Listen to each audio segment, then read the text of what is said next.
never planted a garden as quickly as I planted it this year. It was insane. With the right tools, I'm hoping to be able to plant and tend 250 by 50 garden plants, mostly by myself. This is my home garden and it went in so quickly, but I didn't keep track. So I really have no idea how long it actually took to plant this thing, but it was not long at all. I was shocked. It might sound crazy, but I think I can get the school garden in under 4 hours, whereas it normally takes me a good day and a half to get that thing planted. It's 5:31 on June 14th. School's garden area is about 50 by 50. I have a small strip, maybe 4 feet of it, that have some onions in it and some transplanted cabbage, broccoli that the kids planted earlier in the year, and so the bulk of it is unplanted, and I'm curious to see with my 2 tools how much time is saved. There's the garden from a distance. Got a little section of onions and garlic and then the little transplants, but the rest of it needs planted still. It's mid-June. I want to get it in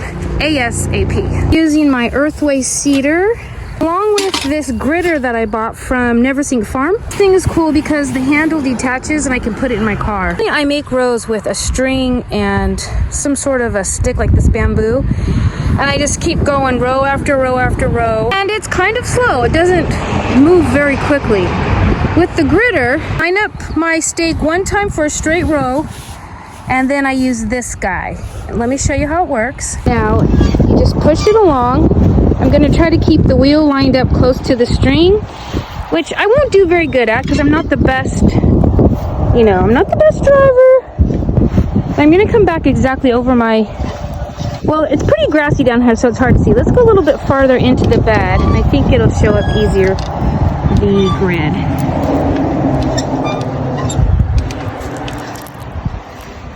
Can you see the grid that's being made? Now this is actually meant mostly for transplants, but I've used it on my home garden. I'm already getting away from, the wind is blowing my string, so I'm just gonna eyeball it and go for it. Here we go. Anyways, I've used this in my home garden and I am shocked and amazed. I'm going so crooked. Oh well, who cares? Crooked is lovely too. Anyways, I've been really pleased at the time saving. I'm gonna see if this evening, if I can get the bulk of this garden in all by myself. See, that's not nearly as bad as I had expected. At home, I have like arches. They're so crooked. But if I had a bunch of transplants, I could decide how far apart I want them. This is made for 30-inch rows, so 30-inch. And easier to see with my shadow on it, but it makes 4 rows and it makes some horizontal lines as well. So you have like this little square. If I was growing something small, like let's say a leaf lettuce, I could plant one, every single row. If I want to grow something larger like a zucchini, I might want to just put one plop right in the middle of my grid, or maybe not even use the grid, even though at home I did because it was still faster and easier. But depending on the spacing for the vegetable needs, I determine what piece of the grid I want to use. Then comes in tool number 2, the seeder. I forgot most of the seeder plates at home, so I'm going to be planting the pumpkins by hand. This patch is going to be the pumpkin patch, and it doesn't get warm here. I'm hoping the pumpkin plants will grow and produce fruit for the kids next autumn. But I'm going to use the line that I just made next to the grid. Give me some spacing as to where I want to have my pumpkins, because they get quite large and I don't want them going into this row and I don't want them going into this row. So right now I have no seeds. I'm just using this for spacing. 5:44, I've got all of the pumpkin lines I want. I'm just gonna go fill them in with seed, and I've got my first row here ready to plant. 15 minutes is pretty quick. Pumpkin are old seeds, so I'm planting them pretty close, anticipating not to have a very good germination rate. I did 3.5 rows of small sugar pumpkins. They're a pie pumpkin. And then I did a half a row of the Dickinson pumpkins. Those are what you find in like the Libby pie pumpkin mix. It's 5:51 and I got all of the pumpkins in. I've filled the seeder with Swiss chard seed. Push and follow the grid and it plants the seeds. I'm planting them close together, so I'll be planting all 4 rows in chard. that's all for tonight since I forgot most of the seed plates at home, but I'm gonna come back on Friday and start again. Okay, I ran home and got the plates I need. Okay, we're gonna do some rows of sunflower seeds. I made my grid, now I just need to follow it, and let's see how long it takes me to plant these seeds. It's now 3:40. It's 3:58, and I've got 6 rows of sunflowers planted plus 2 hoses in. Only 18 minutes. That's way faster than I can do 1 row traditionally with just a rake and a hoe and a string to gauge, you know, the straightness of my line. So these tools are fantastic. I'm gonna try some corn here. It's so windy and often foggy. I'm not sure how well it'll do. It grows at my house, but I live farther from the ocean where it's less windy and a few degrees warmer, which makes a big difference. I may be wasting some garden area, but if it does grow, the kids are going to love it. Sitting in between rows of corn or in between rows of sunflowers is so cool because they tower above you. So even if they don't produce the fully mature corn, I don't think it'll be a complete loss. It'll still be the fun factor. Look on the bright side, as I'm potentially wasting a lot of seed. Here's a grid for the corn seeds. Okay, I did 3 rows of corn, and then over here, so these 2 sections are gonna be peas and some plants I have in the school for transplants. And I don't have the zip ties to put the fence up, so that'll probably happen Sunday, but I do have it all gridded out and ready to plant. I'm gonna change this plate out because I'm gonna do a bed of carrots. So they have a smaller spacing and a smaller hole to pick up the seed. Here, it's easier to see the difference side by side. They have a smaller hole and the spacing is a little closer together. This grid, I've put in 2 rows and then there's 2 lines.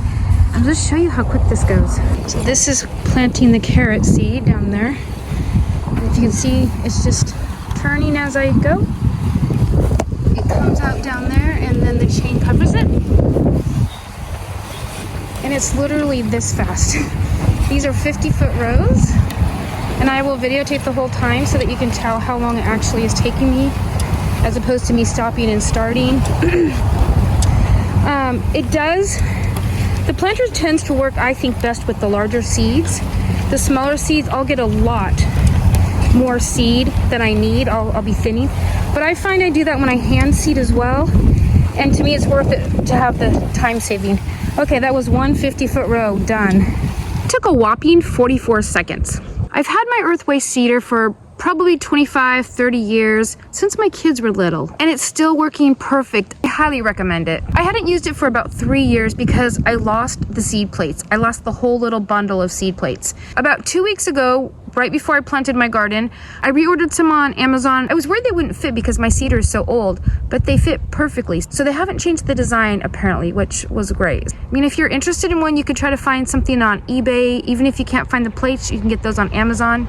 I think they cost about 40 bucks on Amazon, and the cedar with the plates is about $170. The tool that would be useful for you, I will have a link in the description box to the exact one that I have. This is typical spacing of like the green bean plants, which is fine. If you compare it to the radish, which, I mean, this is just a crazy amount of radish that comes out. In this case, what I do is I just end up clipping them all down and leaving one every so often, and then we just eat these shoots in salad. 4:32, and I just finished a 4-row bed of carrots. I'm just gonna turn it around and pan and show you what I've done so far since maybe 3:40. I'll have to go back in the video and see. The 2 rows of sunflowers, I have corn, I have 2 beds for peas, and then I just put in a bed of carrots. This is the little bit down there I did the night my dad rototilled, and then I discovered I didn't have the plates. So all I have left is this middle part. I made a grid for some squash plants. Squash is all planted. Currently 4:39. Bit of radish time. Ready to go. Putting 4 rows of radishes in. 5:01, I'm gonna put in now a bed of beets. Certainly not for me. I despise beets, but I'm sure I have a lot of friends who will eat the beets. I hope I have enough seed for all 4 rows. There's not that much left inside. I had to add some radish to that 4th row. I have 2 rows of green beans here, and I think I'm going to leave this little space left for green beans, but I need to order some more seeds. So I'm just going to leave this as is, but the rest of it got planted. This got planted on Wednesday. And it's 5:15 in the evening. That was pretty quick. Okay, it's time to tally up the numbers. I spent Wednesday from 5:31 to 6 o'clock working in the garden. On Friday, I spent from 3:40 to 5:15 finishing it up. It's a half hour plus an hour and 35 minutes for a grand total of 2 hours and 5 minutes. Well under 3 hours. It's absolutely incredible. I have a couple more rows of green beans I'll be putting in, but that's going to be under 10 minutes of work. If you're interested in the gritter, I will go ahead and leave a link to Neversink Farm's website. He has videos that demonstrate how to use it. There are different attachments. I do have all of them, but I've just been using that one this whole time. He's got a fantastic YouTube channel. So even if you're not interested in the gritter, you should go check out his channel. It's really good.